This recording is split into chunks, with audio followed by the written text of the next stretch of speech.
I'd like to focus on SBU a bit. There is a kind of discussion in Ukraine, and you know well that Ukrainian, even civil society, is quite divided on this topic. There are some organizations like human rights defenders, which are very much against it. That's interesting to hear a NATO view. You have seen this draft, which is preliminarily adopted by the committee. Do you think this one is a good one? And do you see that there are some deficiencies that certainly should be fixed before adoption? Well, we have been involved in discussions about how the reform of the security service should look like, and we have been providing our best advice to our Ukrainian partners for several years now. So we believe that the current draft law on the SBU, which is a requirement of the law on national security, which was adopted back in 2018, of course, the current law is the best text we have seen since then.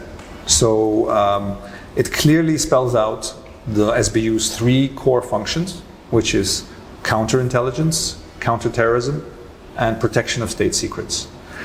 This is what a modern security service should focus on, and it will make it more efficient and more effective, we believe.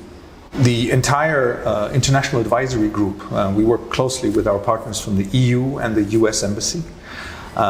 We have a common view, a common advice that we have been providing to the Verkhovna Rada, to the security service, and to other interested stakeholders.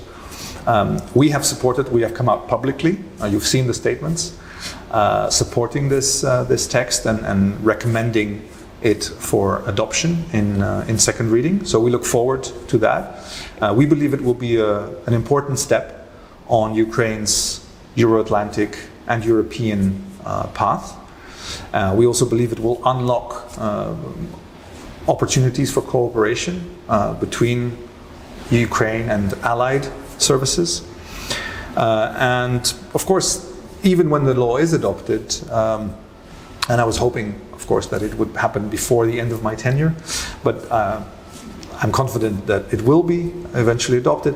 When it is adopted, the long road of implementation will start, which will be at least as difficult as the adoption of the legislation. So once again, we stand ready to support that process of implementation together with our IAG partners. You have said that this law, if or when adopted, will open some opportunities. Does it go about intelligence cooperation, or what other opportunities that will appear? Meaningful reform of the security and intelligence sector is, of course, a prerequisite for enhanced cooperation and information exchange between Ukrainian and allied services. It is one of the opportunities that is offered by the EOP status, the Enhanced Opportunities Partnership, but it requires, of course, a level of trust. Trust indeed is the currency in the world of security and intelligence, the main currency. So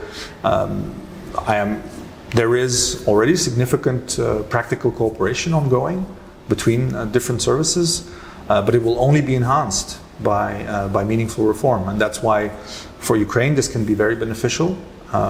For the alliance it can be beneficial, because as we see with events happening around the world, sharing information and analysis in real time is invaluable.